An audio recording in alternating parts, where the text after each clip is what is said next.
Hi everybody, thanks for coming along and listening to us and this whole series about looking at the forest school principles that sort of guide forest school practice. I'm John Cree and I'm a director for the Forest School Association. I've been involved with forest school for many years, and today we're going to be looking at the principle that deals with how forest school promotes holistic development. The person that I'm going to be talking to about that is Louise. So Lou, would you like to introduce yourself? Hi, I'm Louise. I'm also one of the FSA directors, and I've been involved with forest school in many forms since 2003. Thanks, Lou. So great to be with you this afternoon on this sort of sunny, rainy afternoon. So this series is looking at the principles that underlie forest school, which actually came about before the Forest School Association was formed. In fact, it was part and parcel of this. That was one of the reasons the association formed, was to promote the 6 principles. And we run a whole host of schemes and resources, and provide resources for people and signpost people to good practice in forest school and that sort of thing. And this is part of that process of providing people with a bit more depth about how and what forest school looks like and how it does that. So forest school is a bit of an ethos-based approach. It's not, rather than a lot of people see it as a set of activities, which it is not. It's very much based on an ethos and a process. And those principles were put together by the whole forest school community. There were literally hundreds and hundreds of people who actually inputted into this process. And back in 2010, the 6 principles were formed. And the one we're going to look at today is how forest school promotes holistic development. And that particular principle, if I just read the principle to you, it's forest school aims to promote the holistic development of all involved, fostering resilient, confident, independent, and creative learners. So, promoting holistic development, fostering resilient, confident, independent, and creative learners. So Lou, I'd like you just to start off by really just saying what that means to you. What does holistic development mean to you, and what those 4 aspects, which are all part and parcel and joined together, because what it does mean for you, and for learning in particular. Yeah, holistic development for me, you could also trade it for the word of just natural development. I believe that humans as a species, holistic development is how we develop. So, I mean, if you look in the dictionary, the word holistic means whole, all parts of things. There's like holistic medicine, which is looking at mind, body, and spirit. So in terms of holistic development, we're looking at the whole person, and in the guise of human development. So there is a predictable pattern to how a human will develop. So for example, if you took the body, for example, the physical elements, young babies, they first learn to coordinate, they eventually learn to sit up, hold their bodies, they eventually pull themselves up, then they'll toddle and fall over a lot and eventually walk, run, dance, jump, hop. So there's this predictable pattern to how we as humans develop in different ways. However, anyone who's worked with children or got children will know that every individual is different and will do things in their own ways and at their own pace. So it's recognizing that uniqueness as well. So within child development, you might use different labels to label areas of development. So I just mentioned physical development, the body parts of development. You might also talk about cognitive development, linguistic development, social development, emotional development, spiritual development. But I think it's important to remember that they're just labels that we use to describe different parts of people. But the true picture is that they're all completely integrated. I like to think of it as like a big complex web, like a big spider's web, where they're all connected to each other, and you can't affect one without shaking the web and all the other parts being felt. And it's also recognizing that humans are much bigger than just one part. You know, we're more than the sum of our parts. So it's seeing that integration, because like our brains don't work in isolated little bits. You know, they don't just go, right, I'm now coordinating myself, I'll turn that bit off. Now I'm developing my speech, turn that bit off. Now I'm socializing with other people, turn that off. We don't, our brains aren't in neat little boxes. So our brains itself is a complex web of neural pathways which are simultaneously working together. So I guess I see holistic development as it's being true to our true nature. You know, we do live in an integrated way, and we develop in an integrated way. And the other important part I see to holistic development is that there is no hierarchy either to the parts of development. So one part of a person is not more important than another person. They have equal value.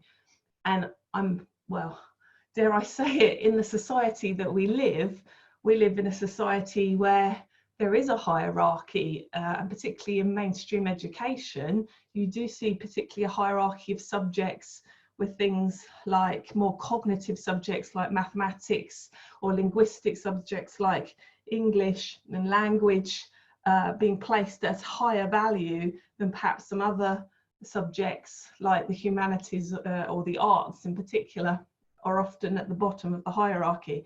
And we see that in terms of the amount of time and energy that, for example, the school system would put into teaching those subjects. So, but we as humans don't have a hierarchy. So we have just as strong need for spiritual development as we do for cognitive academic kind of development. So if our spiritual development is lacking, that's actually going to ripple through the web and affect everything, including our cognitive development. So if we want to help people self-actualize and live their fullest in this life, we need to help them develop holistically. Mm-hmm. So I was just going to pick up on one thing. You said it's the natural way, which I get that from that's the way humans are, because we've got these radial brains, and suddenly when you bring every aspect together, something new and creative comes out of that. The gestalt, if you like, you were talking about that a little bit. It's more than the sum of the parts. Something different happens, and often something amazing can happen. Is there something about it being the natural way, and putting it in the context of Forest School, where holistic development is very much part and parcel of the natural world as well, and that being part and parcel of our development? Just trying to just tease some of that out in terms of what it is from your perspective.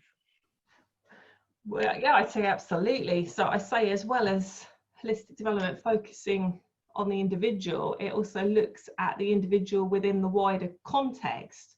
So it recognizes that we are all unique individuals, that we come to this planet with a unique blueprint of genetic information, and then we have a unique life experience through our family or our social economic circumstances, where we live, our connection with nature. Every moment of our life influence how we develop as a person in a holistic fashion. So I see that this concept of holistic development also has space to incorporate the wider environment that a person finds themselves, and it kind of acknowledges how that wider environment influences the development of a person. So particularly including nature, I would argue, as I often do, that nature is crucial. We are nature, so that's a very natural place for humans to be, and therefore through spending time in nature, it helps our development in all senses holistically. So I would say that nature is the best place for development of humans. Yeah, okay. So I think that's given us an idea of what we're looking at in terms of that broad concept of history, because it's a big subject, isn't it? It's the whole, it's everything, all working together. So I just wonder why you feel when we were putting these principles together, and this is, if you like, it's the one that's often people go to for the educational, this is the formal educational one of all the 6 principles, although they all work together holistically. What it is that is so important for a more integrated approach in the way Forest School might deliver all those areas of development. As you said, the education system tends to concentrate on the cognitive and tends to concentrate on one part, just a very specific part of the cognitive, which is the mathematical and linguistic. So what is it? Why does Forest School why has Forest School concentrated on this and felt it's such an important principle to be had within the whole 6? I'd say, well, I mean, firstly, I'm agreeing with you in terms of sometimes it's quite a hard thing to get a hold of, the understanding of holistic development, because it's a big picture concept, you know, it is a big thing to get your head round. And again, in our society, I think we do tend to want to put things in neat little boxes. We tend to fragment things and separate things to be able to understand them better. And again, as humans, you can kind of understand why you might do that. If you've got this big, massive picture, in order to accommodate that, you need to break it into little chunks, I suppose. And maybe that's led to how our society lives now. But I think what's happened within our culture is we've got too focused on the parts and forgotten the big picture. I guess it's like a jigsaw. If you're just focused on one little piece of the jigsaw, you're not seeing the actual, you know, picture of the mountainscape or whatever the picture is. You're just seeing a little bit of red and a little bit of green or something on the thing. So I think we need both. We need ways of thinking that incorporate the big picture, but also incorporate the understanding of parts, because you need that duality in life. I mean, in terms of the why it's important for Forest School and why Forest School's picked up on it, I would say in essence, like the main thrust of Forest School, its main purpose is to help people with self-esteem and emotional development, emotional resilience, and those sorts of skills. That's the whole kind of purpose of us doing things. Of course, lots of other stuff happens out there, but I would say our main focus is to work on those emotional skills, probably because we've identified that there is a gap in supporting people with that in our culture. I mean, if you look at the statistics out there, it's you know, it's scary in terms of like mental health, for example. 1 in 4 adults will suffer with a mental health diagnosis of some sort. 1 in 10 under 16s will be labelled with some sort of mental health disorder. You know, people are suffering out there. Combine that with statistics on addictions and you know, patterns of behaviour that are not healthy for individuals, and you could say we've got a bit of a mental health crisis on our hands as a society. Yeah. And again, I see Forest School as addressing that need for self-empowerment and developing self-worth in people. Now, bringing that back around to holistic development, again, I've mentioned the school system tends to have a hierarchy. It tends to have a narrow view of what is valuable for a person based on what the current authorities believe will bring you financial success. Because we live in a consumeristic society, that the main focus is placed on monetary success, economic success for a healthy and happy life. I don't personally agree with that, but that's kind of the system that we live in. And therefore, the skills that they believe will bring financial success to an individual are those that are placed at the top of the hierarchy.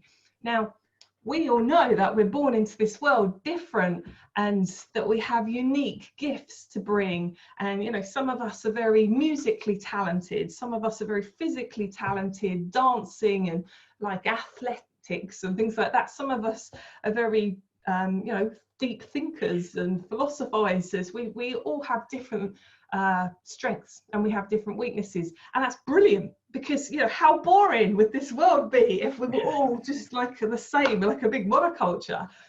But when you then place a child in a system where their gift isn't the one that's valued in the hierarchy, then they're going to end up believing that they're no good, that they have less worth than the other child that is getting, you know, A's in their literacy tests or their numeracy tests. You know, their gift, if it was, I don't know, music or art, for example, isn't the one being scored at that particular time in that particular test, and therefore they feel lesser in themselves than others. And of course, you know, that can be the root of reduced self-esteem, reduced sort of self-worth. I would suggest that it's probably the root of most of mental illness, is that feeling of worthlessness. And so through things like Forest School that recognise the value of everything, and that, you know, music is just as important as maths, if you want to label it in that way, then people will find their power again. They will feel their value, they will feel their worth, and then start blooming as human beings. But they might not have ever experienced a context where they have felt valued. And I think that is the strength of Forest School. It's about valuing every individual for the unique human that they are. So if just picking up on that, on the music thing, for example, so if we're outside, we're in the woods, and somebody does come up to you and sort of has got this label often in the classroom, and comes out with, maybe they come out with a passion for song, or they start beating sticks together, and you might sidle over to them and say, God, I noticed that beat, and suddenly they say, yeah, I'm good at music. How does Forest School accommodate for that in terms of trying to integrate that, if this holistic development is about integration, integrate that into their own development of the whole self? In what way does Forest School do that? I know we're moving on in terms of, but I just wanted to pick up on that little thing about Forest School valuing everything and the way it does that. So one of the strengths of Forest School is that it is learner-centered, and it is very adaptable and very flexible. So, you know, the only reason we are out there in the woods is to meet the needs of the individuals that we're working with. So that is what is placed at the greatest value, rather than having a subject-specific learning outcome, for example, as a comparison of how other forms of outdoor learning or classroom-based learning might happen. So our aims are about meeting the needs of the individuals. So in that context, in fact, I've got a good context, which is very similar, where there was a child, probably about a 7-year-old child at Forest School, who did exactly that. He got some sticks, or I think we just cut some hazel or something, and hazel's got a beautiful resonance, hasn't it, when you're kind of tapping it. And he was experimenting with the sounds, and he had some hazel sticks, and he was like tapping them on different things and experimenting with what make deep sounds, high sounds. He was experimenting with the pace, the tempo, and obviously as Forest School leaders, a big part of our role is observing the learner. So as a leader, I kind of clocked what he was doing, and I noticed that he seemed to be getting into it, and actually he had like a good sense of rhythm. It was, you know, it was regular. He obviously had a talent for this, and there were some other children playing nearby as well. So I kind of snuck over, and I found some sticks, and I started kind of trying to play. I confess, music is actually one of my strengths in terms of where I am at holistically. But that's a good point, you know, as a forest school leader, you need to be reflective on what your strengths and weaknesses are and kind of work within them and being prepared to put yourself into slightly less comfortable situations. But so I started tapping along with another bee, and then like other children kind of started noticing, and it basically evolved into like a mass kind of woodland orchestra. And then there was like dancing, and like some of the girls they were making like, I don't know, woodland fashions or something out of grasses and stuff, and they had these costumes and like these pom-poms, and it was like, you know, like Notting Hill Carnival kind of in the woods, kind of, just because this lad has started tapping with sticks. Now that was only possible because Forest School is learner centered. You go where the learners want to take it. There is choice. It's play based. We recognize the huge importance of play being kind of the pinnacle of human activity, really. And also, you know, as Forest School leaders, we do plan things, maybe, you know, roughly based on what we've observed learners do in previous sessions, but we also keep things loose enough so that when an opportunity like that presents itself, we're free to go where the learners want to take it. And in that moment, it seemed everybody wanted to play music and dance around and make pom-poms and have a carnival, basically. Have a carnival, great. Brilliant. So that's sort of, I mean, when I'm thinking about that and just trying to think of the holistic development, I'm thinking, well, that's obviously stimulated some creativity and probably some social sort of interaction if we're all working together on all this.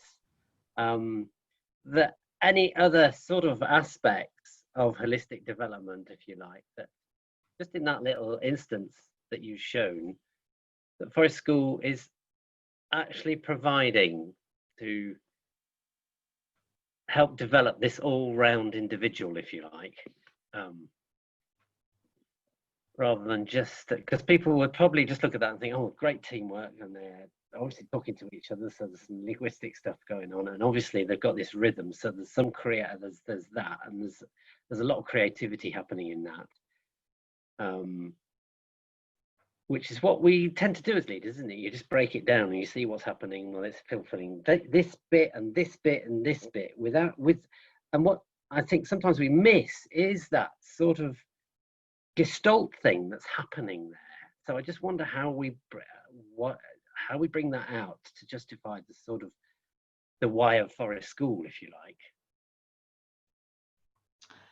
Yeah, I think something to be aware of as Forest School leader is you never know for sure what is happening in another person's mind. You know, you never know what's going on. You can make best guesses based on what you observe and you know, your relationship and how well you know a person. And of course, Forest School is all about relationships, so that we're better able to cater for the individuals in our care.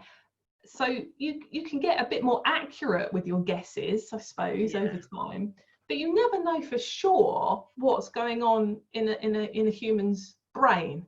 But see, I believe that one of the key elements to Forest School, or to holistic development generally within Forest School or beyond Forest School, is play. It is the importance of play, because within play, by definition, people have control over what they're doing. They're freely choosing to do things. They can direct what they're doing, and they're intrinsically motivated by it. So I see the play as an expression of the true self. Mm-hmm. So and you know, if the reality is the true self is holistic, you can't break it into small parts. No. And play as the expression of self is how we might witness it or honor it, you know, without necessarily knowing all the nuts and bolts. But if that individual is motivated intrinsically to do that thing, we know it must be useful for their learning in some way, because it's instinctual. It's a primal thing. So we have to trust the learners to know what is best for themselves. Mm-hmm. And again, our society has completely trashed that, you know, for kids, well, for adults are worse. Well, yeah. You know, we live in a society where people tell you what to do, you know, and the education system, unfortunately, the mainstream education is a big part of that. It's about breaking the individual will for the benefit of the good. You know, you have rules that you need to obey. We have this curriculum that tells you by this age you should be doing this, and this. It leaves very little movement to go beyond those boundaries. I mean, I'm not having a go at individual teachers. I know there's some wonderful teachers that do the best they can. I'm talking about a systemic problem in treating a certain age group all the same. You know, that fundamental kind of attitude is not how humans are. so it's a very difficult system to work within. Whereas if we wanted to honour the individual, then play, being the most natural form of learning, is also it's the remedy to this reward-based culture where we're swayed by external forces. Yeah. That just reminds me of Joseph Hutzinger and his whole thing about actually really naturally, we're not Homo sapiens, we're Homo ludens. Ludic is Greek for play. And in doing that, we become. That's what he said. We become of the world and in the world just by playing with the world. And just picking up on what you said, I think it's even worse in adults. We're supposed to conform to certain, and I just love it when you watch the barriers start to come down and adults starting to play, true play, playing creatively. It's not just running around in the woods. It's playing with ideas. It's just tossing things about. And there's nobody telling you whether it's right or wrong. You're just playing. In fact, the greatest scientist of the last century, Einstein, he was a big player. So it just, I think you're right from that perspective. It's just, we've forgotten about that. So play is quite important. So sort of just that last question was really leading into these 4 aspects, if you like, of holistic development that all work together. Why those 4 aspects of fostering resilience, confidence, independence, and creativity? What is it about for a school actually that's so good at, because we've sort of obviously lots of people contribute to that. What is it about Forest School and about actually looking at those as being key to our whole development? It's a good question, isn't it? Why those 4 words? Why those 4 attributes? So for me, I would say that those 4 things, resilience, confidence, independence, creativity, they are all empowering kind of elements. If you develop those attributes, you will know yourself as a person, as a unique individual, and you will feel that you have value. I would also say maybe there is a cultural element to it. Maybe in the current culture, the current system that we live, these are attributes that are in need. I would say particularly resilience is one that is in need, and that is also lacking, I would say, perhaps a little bit. Again, this is my personal belief, is to do with the rewards-based culture. So our culture has led us to believe that we need to do what we're told, you know, whether that's a pupil in school obeying what teacher says or what the curriculum says we need to learn, or whether it's a human, an adult human that is, you know, believes the story that, you know, you have to go through the education system, you have to go to college, go to university, get a job, buy a big house, get married, have a you know, whatever the story that the culture is telling us, there is an element of believing it without question and thinking that that's what is expected of us. And again, I believe part of the mental health crisis that I mentioned earlier is also stemming from people are living lives not for themselves but for the expectations of others, and we've been trained since children to meet the needs of others rather than the needs of ourselves through things like conditional parenting or conditional sanctions and rewards within a school system. You know, the concept that there is a right and a wrong way, and an authority figure knows what is right or wrong for you, and that we are then conditioned into that system. And therefore we struggle with certain things like so in childhood, and this might be a common one if you work with children, praise, for example. We see a lot of kids addicted to praise, and praise ultimately, I mean, if we're speaking honestly, is a form of manipulation. It might be considered a positive form of manipulation as opposed to a punishment, but it's still manipulation. You know, praising kids for doing what we want is still conditioning their behavior, conditioning what they expect. So, you know, if a kid gets praised by its parent or by its teacher or by you know, somebody else, you know, it sees, oh, I obviously have value when I do this. You know, mummy loves me and says I'm brilliant when I sit quietly or, you know, eat my dinner or whatever it is. And then if you punish a child, like, and particularly through things like ignoring them, like putting them on naughty steps and things, like where you're actually isolating them, you're kind of, the message subliminally must be that I have no value. I have no value when I'm doing this. You know, so we're trained. I mean, most of us probably have been parented in that way as well, to be fair. So we've been trained at an early age to believe that there is some conditionality to our self being accepted because of sanctions and rewards.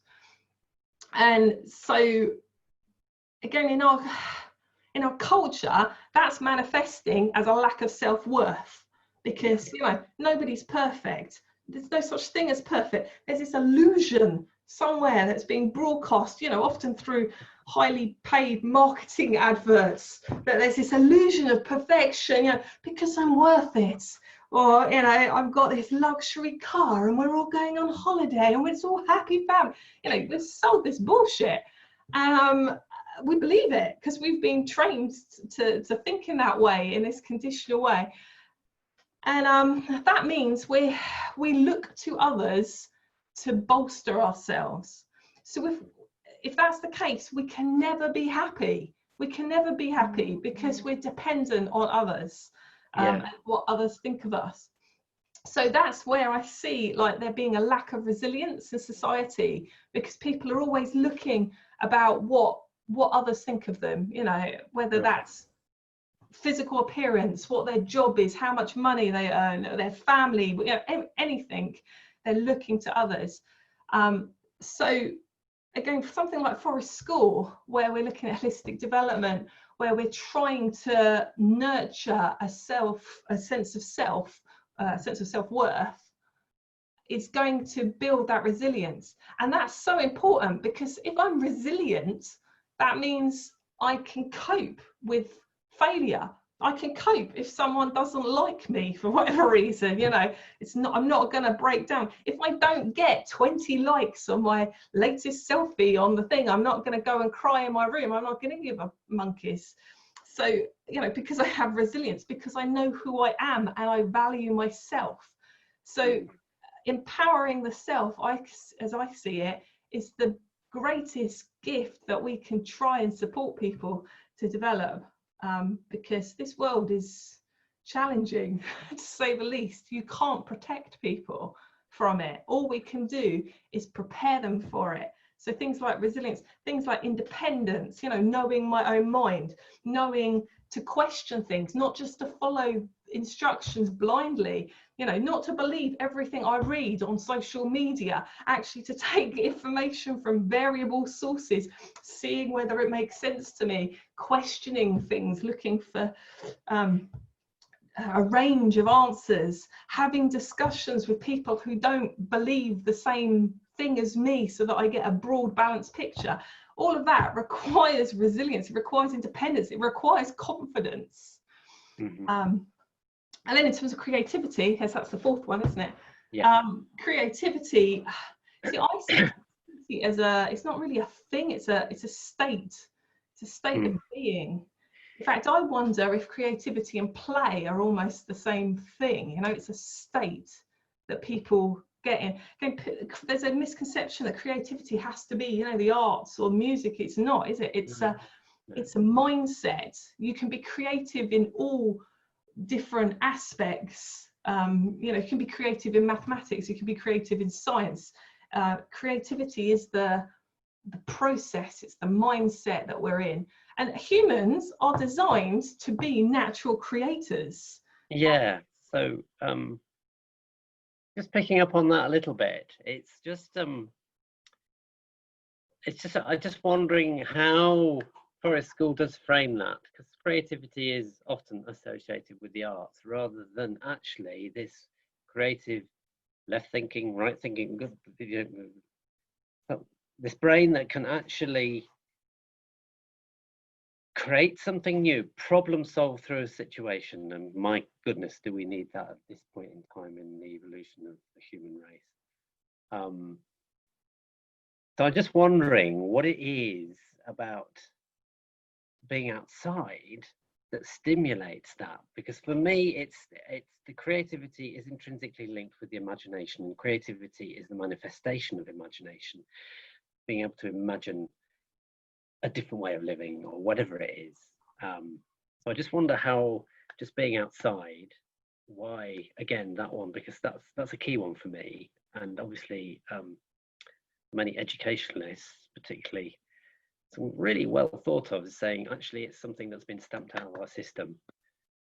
And maybe, just maybe, something like Forest School and getting out into the natural world is something that can bring that back. But I just wonder what your view and why that is. Why is it that being outside, and particularly in nature, can stimulate that creativity? Yeah, okay, good question. So, I mean, creativity and nature are kind of almost inseparable. Again, as humans, we're designed to be in nature. We are nature. There's countless evidence from past poets, scientists, creative geniuses where they've been in nature, and that's where that inspiration, that spark has come from. You know, like the apple hitting Newton on the head and thoughts of gravity coming to him. So there's clear evidence that nature and humans together will stimulate that creative process. So on a very like simplistic level, kind of like a obvious level, there might be reasons for that. Like, well, nature is a dynamic, constantly changing system. You never know what's going to happen when you go out there. It's different every single day. Even if you go to the same place, the same spot in the same place, at different days, different times of day, different stuff will be happening. So it's constantly stimulating us. You never know what you're going to get. There's space for curiosity. You know, Forest School is a long-term process. That's one of the real key parts of it. So if you go to the Forest School site one day and then suddenly there's a new fungi that has just popped up that wasn't there the week before, that stimulates curiosity in individuals. It stimulates questions in individuals. So there's that at its most simplistic, that the natural world changes and that leads to curiousness. Humans are naturally curious. See, I believe we're born curious, and in a weird, perverted way, our mainstream education system actually stops us being curious because it's rewards based, because suddenly there's only this stuff that's in the curriculum, and if our curiosity falls outside of that box, you know, we're told, well, that's not on the test, so you don't need to know that. So in a weird way, our education system teaches people to be less curious. It teaches us there's a right or a wrong answer. and you know that's what's important. Whereas inherently humans are curious, and that's why we are good at playing, because play is us following our curiosity. It's about expressing that, it's playing with ideas, it's playing with thoughts. The other kind of key thing about nature, I would say, is the sensory integration. And in terms of linking this with imagination and creativity, so we are sensory beings, yeah, we have bodies that we experience the world through. Our whole reality is made up through how we experience the world through our senses. So what we see, what we hear, what we touch, what we taste, how we orientate our bodies in the world, all of this sensory information comes into us, and that's how we learn and develop through our senses. We cannot perceive things other than through our senses. Kind of like, you know, that's how, whether or not reality is bigger than what we can sense, we don't know, because we can only experience it through our senses. Now, from what my understanding, because we now live primarily indoor sedentary lifestyles as opposed to our ancestors who would live out in nature, we are, you could call us sensory deprived. So like right now I'm sitting in a room where the light is a bit funny, I can't feel the wind on my skin, I can't smell the honeysuckle on the breeze, I can't feel the rain that's starting out there. I'm very deprived, my senses are being limited. And if I grow up in a world like that, it would be natural to assume that my senses won't progress in a way as they would if I was living like a hunter-gatherer kind of lifestyle, like our ancestors. So what this means to me is it's going to limit our perception. We can only perceive the world, we can only perceive reality through what we can sense. If our senses are deprived, then we're going to experience reality in a different way, or in a limited way, compared to somebody else who's got very extensive senses. So for example, I've heard stories of indigenous people that are still like living a very hunter-gatherer type outdoor lifestyle, and they can do things that we would perceive as magic or supernatural. It's not that they have any magical gift, it's that their senses are so well attuned to their environment that we can't perceive how they're doing it, because their senses are so developed. And every human being's senses have that capability, but we don't, because we haven't been exposed to it, because we've been indoors all this time. So in terms of creativity and imagination, our imagination and creativity is based on how we perceive the world. And you know, how I perceive the world will be very different to how an indigenous hunter-gatherer person would perceive the world, because our sensory integration is different. So in terms of forest school and being in nature, one of the key things in terms of stimulating imagination and perception is got to be the senses and the stimulating things, and trying to tune people back in to that, to grow their sensory perception. Yeah, definitely. And I guess, I mean, coming out of that is something which helps us get through this little crisis, I guess, because we then start feeling a bit more kinship with not just the non-human, the birds, the plants, and all the rest of it, but I'm guessing that has a benefit in terms of our human community as well, in terms of really understanding and perceiving what other people are hearing and feeling and seeing. I've never really thought about that, the knock-on effect that can have for a learning community, in terms of, if you go back to creativity, how we can problem solve even more effectively together, in terms of just reading each other's minds and understanding where everybody's coming from and picking up the signals, because that's what humans do. We look for patterns, don't we? And there's far less patterns in here than there is when I look outside and see this multitude of patterns just in my garden, which really helps us cognitively, but also helps with that sort of, I've never really put the sensory perception with that, and the fact that we're stimulating far more than not the 5, not the 8, but we've got something like 52 senses at the minimum that people don't realise, and science has shown that there's 52 at the moment that we can sort of, if you like, quantify within our bodies, and they're outside.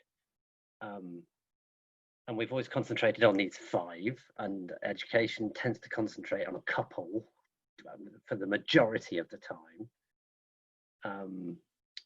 So it does, yeah, it makes sense. Let's get outside where you have got all this multi-sensory subliminal thing just stimulating us without us even knowing, without us even doing it, without us having to make an effort. It's just happening.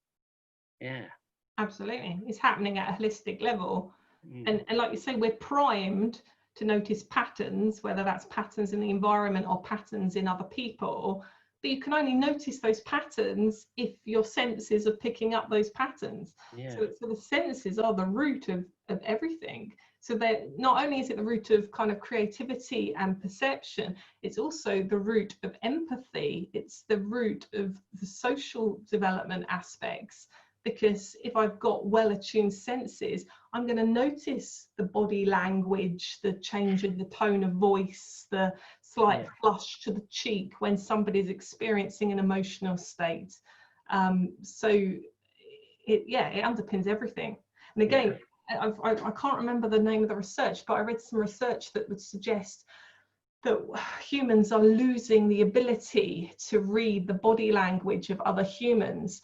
Primarily, the study linked it to the increase in screen communication rather than face-to-face communication, because when you're reading a Facebook message or a text or something, you're not picking up on those unspoken cues, and because young people aren't having therefore as much experience of doing that, again, their senses aren't developing to pick that up, and they're literally then losing the ability to look at someone and know that that person's getting angry. But they literally can't tell that that person's getting angry until that person completely blows their lids and starts shouting and things. Yeah, which I guess is why a lot of social media is so dangerous now, and that's where a prime source of bullying now, because people don't read that and they don't understand actually the nuances of even just this face-to-face, but it's much better when it's face-to-face proper, and even better outside. So I just wondered, again, just thinking about that, and this whole multi-sensory thing, whether that's definitely must have a role in terms of our balanced development, our whole development. I just wonder whether you could speak to that a little bit in terms of if you like how Forest School can achieve that much more, because you talked about mental health and how we're out of kilter really almost. So how does it try and bring us back into balance in terms of our development and our holistic development? So in terms of Forest School, there are a number of things, I suppose. You could break it down. We've spoken a lot about how being in nature does that. But then in the framework of being in nature at Forest School, there are other things that we also do. So I would say that comes down to the environment that is facilitated through a competent Forest School practitioner and the people that are working as well. So it's like a dance between the environment, but also about the human environment as well as the natural environment. So some of the things we do in terms of the human environment to help holistic development is, well, firstly, we value every human being, no matter who they are, where they've come from, what, their strengths, their weaknesses, it doesn't matter. Everybody has equal value. So Forest School tends to be non-hierarchical and non-judgmental. That is a key part of the essence of Forest School. So for example, as a comparison in school, you might have the teacher and you might have the pupils, and there is differentiation, there's hierarchy there. The teacher decides what's going to happen, they're planning the classes, there's perhaps more say that the teacher has than the pupils have. The teacher often gets called by their surname, whereas the pupils get called by their first name, for example, in a classroom. But at Forest School, that wouldn't happen. You know, there would be more balance, there would be more equality. There are, of course, different roles that the adults have to the children, but the voices, the power perhaps within the group is much more balanced, rather than, you know, the adults deciding completely what's happening. The adults are taking their lead from the pupils, the individuals in the forest school. So it's a much more balanced approach, which I think is crucial again for holistic development, in terms of it's coming back to recognizing that our own power. It comes to every individual has power. I don't mean like power as in tyranny power that we're so used to associating power with tyranny in our culture that even using the word power, you're happy to explain it. I don't mean that sort of power. I mean that sort of the power that I have control over my own life, that I have value. Not that I want to exert that power over others, just that I know my own internal power. So having non-hierarchy is important for that, as is non-judgment. So non-judgment meaning that there isn't really such thing as right and wrong. You know, those are human social constructs, right and wrong. We have our opinions of what is right and wrong, and perhaps we know what is right and wrong for us as individuals, but it's important not to make assumptions that what right and wrong for us is also what's right and wrong for another person. So again, Forest School can create a nice space for individuals to start understanding themselves better and knowing what is right or wrong for them. And being in a non-judgmental atmosphere means that that's okay for them to try stuff out and to discover more about themselves. And again, through play is a very, very good way, a very natural way of experimenting, trying stuff out. Stuff doesn't work, but that doesn't matter, you know. Again, we live in a culture where failure is considered a bad thing, you know, generally speaking. And because of that, loads of people don't have the resilience to try stuff because they're so like worried, oh my God, what if it goes wrong? What if someone laughs at me? What if someone takes my picture looking silly and puts it on Facebook? You know, there's this anxiety dramatically about, oh my God, I can't do it first time. So, well, why would you expect to be able to do something the first time you try it? Like, where does that illusion come from? You know, to be good at something takes practice. It takes time to try stuff out, to reflect, adapt, review, try, you know, you need that process. But I think I read somewhere that, was it Edison who did the light bulb? It was like something like 10,000 attempts or something, you know, like. Yeah, that's right. Yeah, lots of attempts. But I mean, that's the same with most of that stuff, that those inventions, people think they happen like that, and it's through working at things and working away and just getting the dirt under your fingers and really sticking with it. Yeah. And so again, that comes back to the importance of resilience again. If I'm resilient, I'm going to not worry about the failure. In fact, I'm going to see the failure as an opportunity to learn and to evaluate and to fine tune things. And I'm going to keep going. So having that, but that's only possible, I believe, if people feel safe. So the atmosphere of non-judgment creates safety, emotional safety. If I'm going to be worried that someone's going to judge me as good, bad, right, wrong, then I'm not going to engage with things. Even if I've got a deep down desire to try something, I'm still going to be hesitant about it if I think that someone's going to judge me. So that's why it's really important that Forest School is non-judgmental. It's accepting, it's recognizing the uniqueness. Like I said at the beginning, where holistic development does recognize that we are all unique. We've got different strengths and weaknesses. And that's brilliant. So Forest School is a place to celebrate the diversity of the individual, and to see that there is no hierarchy in a person's gifts. You know, we're all as important as each other. So, you know, Fred over there, brilliant at sums and mathematical thing. He's brilliant. But, you know, Bella over here, she's brilliant at dancing and, you know, physical coordination. And, you know, Taylor over there, he's brilliant at mark making and like artistic, but you know, that's all brilliant. In terms of value, there isn't one of those skills that is more important than the other. And I think maybe also Forest School, because it recognises the holistic as being important, it allows space to visit areas that perhaps aren't often visited in terms of a person's development. So I'm thinking, for example, like spiritual development may not get addressed in a person's life. I mean, I'm thinking of my own childhood, like I don't remember any space for spiritual development. So could you give us an example of that happening at Forest School, where something might have come up and you've actually embraced it and supported it, that relates to the spiritual? Yeah, so spiritual development, so just to clarify, spiritual being not the same as religious, so just to clarify that. And so spiritual being connected to something bigger than yourself, yeah, is how I would term that.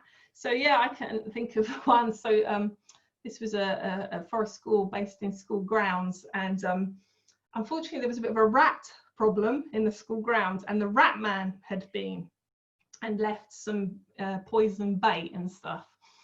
And so the next time we'd gone into Forest School, unfortunately, there was like a massacre of dead baby hedgehogs. It's very sad, because obviously the little hedgehogs had been able to get in the rat boxes, and then they'd all got poisoned, and it was like, oh my God, you know, this massacre of dead baby hedgehogs. And so, you know, I was doing my pre-checks before the kids came out with me, and I was like, oh, there's these dead hedgehogs. What shall I? Well, as a Forest School leader, I had a choice. I could have tidied away the dead hedgehogs, or I could leave them there, and I decided to leave them there. So then the kids came out, and of course I saw these dead hedgehogs, and they're like, oh my God, you know, they were very sad about it. But of course, this led to an opportunity to start talking about death fundamentally, which I would say is one of the big sort of aspects of spirituality: life, death, and rebirth. And so it was an opportunity to talk about death and our own experiences of death. Some of the children shared, you know, they'd had grandparents that had died and things, and so they were able to talk about that. And then there was a conversation that then came up about, well, what happens once you die? You know, that age of question that none of us really know the answer to that, well, at least not yet. No, not yet. No one knows the answer, but we might all have our own beliefs, we might have our own ideas, we might have our own opinions on that. And so having a facilitated space where the children could share their thoughts on that, and, you know, agree or disagree with each other in a non-judgmental space, you know, they felt safe enough to have that conversation. And then some of them wanted to bury the hedgehogs because they came from homes where, you know, they had faith. And so there was this discussion about, well, what do you do with something once it's died? What would be the most appropriate thing? You know, do we want to mark it in some way? And between the group, they decided that they did want to bury the hedgehogs, and so that's what they did. And one of them, who came from a Christian family, had square lashed a little cross for them. And then they basically created their own ceremony for the baby hedgehogs, and this burial of the hedgehogs. And, you know, the opportunity then to talk, well, we're burying it, so what's going to happen now? And that cycling of life in terms of, well, the science of cycling life in terms of nutrients and things, you know, and the body's going back to the soil and becoming other nutrients. There was that, but then there was also discussion about, well, is the soul in the body? And, you know, these are primary school age children, you know. Yeah. And I wonder whether sometimes we underestimate the capacity of young children to have depth of thought, because in my experience they have tremendous depth of thought, sometimes much more than adults. And yeah, well, they've still got that sense of, that real raw sense of wonder, haven't they, at that age? That's the joy of working with kids for me. They still got that sense of wonder that gets drummed out of us sometimes. And so as a forest school leader, just to wrap that up, if I had made the choice to tidy away the dead hedgehogs, none of that would have happened. Yeah. None of that would have happened. And, you know, that actually rippled through the sessions for a number of weeks. You know, they wanted to visit the graves of the dead hedgehogs. They would leave them little gifts. You know, it was a way of them to express their spirituality in whatever form that they wanted. Yeah. So that one choice as a leader kind of either opened up that opportunity or closed it off to them. Yeah. So that's another important part of forest school, I think. Yeah. So that leads me on just to, I guess the final question is just what sort of qualities a forest school leader, you as a facilitator, need if you really want to make this a whole rounded experience that is that holistic way of working. What qualities do you feel the leader as a facilitator you need, apart from being non-judgmental, and obviously in that last point, just seeing opportunities that might open up something? Are there any other qualities that you feel that we as facilitators need? Yeah, so I would say that basically everything starts with yourself, which is sometimes a little bit scary to think about, you know, in terms of the responsibility. But knowing, okay, we have no power to change other people. We only have power to change ourselves. So if there are certain qualities or attributes that we want to see develop in the children, like the 4 in this principle: independence, confidence, creativity, and resilience, then the only thing we can do to help others develop it is to manifest them in ourselves. So I would say a crucial part of a forest school leader is the ability to self-reflect, honestly self-reflect. And I mean, like, in a deep way, not in a like I'm just writing it on a bit of paper for my line manager kind of way. And again, in a non-judgmental way. So again, we talk about non-judgment, and sometimes even the best of us can be non-judgmental with other people, but then when it comes to ourselves, we start beating ourselves up and criticizing. So it's about walking the walk. It's about applying those principles to ourselves so that we can see where we're at. And of course, we're all on a journey. None of us are perfect. None of us. At least I've not met any humans that are perfect. I might be, I might yet still meet one, but I don't know. I haven't met one yet.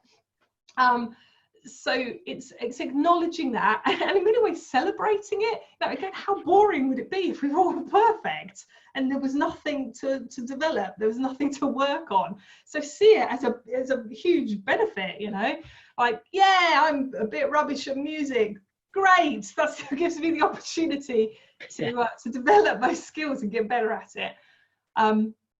So honest reflection is key.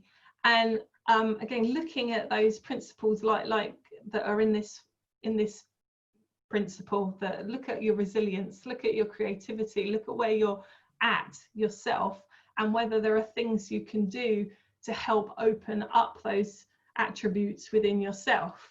And in terms of holistic development, you might want to use, we talked about the different labels, even though they're all intertwined, but you know, look at your spiritual aspects. Where do you sit with your spiritual development? Where do you sit with your emotional development? Where do you feel yourself? You know, have you got a strong sense of self-worth yourself? Because if you don't, you're going to struggle to help anybody else develop theirs. So I think it's got to start with the leader looking at themselves. And I mean, everything comes from the leader. Sorry, forest school leaders to break this to you, but it all comes from you. So you're not only modeling to the children in your care, you're also modeling to your other helpers, the people that are coming out. You're modeling potentially to the parents of the children that you work with, your other colleagues in your school or organization. Like the ripple effects from just being will happen. So that would be my biggest thing, is start with self, because you can't change anybody else. You can only change yourself. Great. I think we might finish it there, Lou, because it is really looking at ourselves and not forgetting that although we are independent learners, we couldn't operate without, because we're human, without being with the rest of society, both human and non-human, because that's what contributes to our own holistic development, is really connecting into the trees, the birds, and other people, because that's what we look for, isn't it? Love and belonging. And but we can only find our place in that if we can realize our own holistic development. So one last thing before we go, Lou. I was just wondering, because you've spoken about two principles in this series of 6 interviews, which is risk and holistic development. And I just wondered what it was about those two, because we all made our own choices in this. What it was that why they chime with you in particular.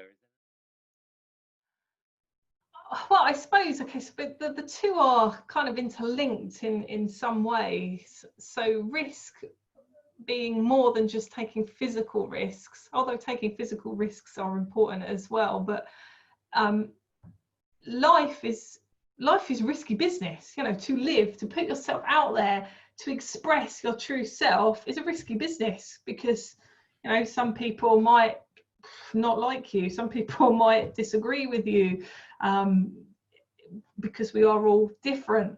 So although it's crucial in terms of holistic development that we do take risks, I mean proportionate, appropriate risks that are right for us at the right time, because if we don't take any risks, we won't grow, we won't develop. So I kind of see the two interlinked in some ways. In terms of my personal kind of passion for this is, I suppose, you could track it back to my own childhood and my own experiences of school. So I was blessed to be very fortunate that I worked out very early on, I would say before I left primary school, that school is just a game, that adults can't be trusted, and that they have their own agenda. I'm not going to go into the details of how I discovered that, but I was very fortunate to have that, to realize that. And when I was in secondary school, I had many friends that I now know as an adult they would have been labelled with special educational needs, but at the time I didn't know that, they were just my friends. And I saw how they were treated in a mainstream school. And again, I was fairly blessed that I was able to play the game of school and to jump through the hoops and fit the boxes to pass the exams. Like, I was fortunate I could do that, but my friends were not so fortunate because they had different gifts to the world.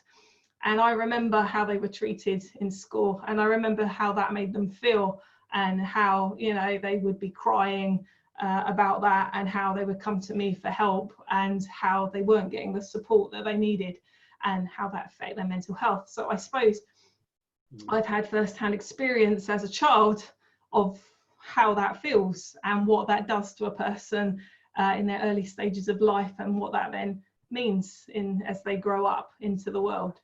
And I remember feeling a great sense of unfairness and unjustness about how dare a school and individual teachers make another human being feel like that and feel less than their true worth. And I suppose when I grew up and I came across something like Forest School, you know, that was my first experience of something that was different to that, and that valued individuals for their individual gifts. And so that's, I think, why Forest School spoke to me at quite a powerful level, and why I see it as a way of empowering individuals' lives and potentially changing reality for them, because they no longer have to feel bad and less worthy than other people, that they can see their gifts and live to their fullest. Thanks, Lou. As ever, it's been a very joyful, animated conversation with you. So if people want to know more about the Forest School Association, the website's down here. And do go and look at some of the other short well, a little bit longer interviews that we've done around the other principles, and you will see in the end that all these principles link together to formulate a whole holistic approach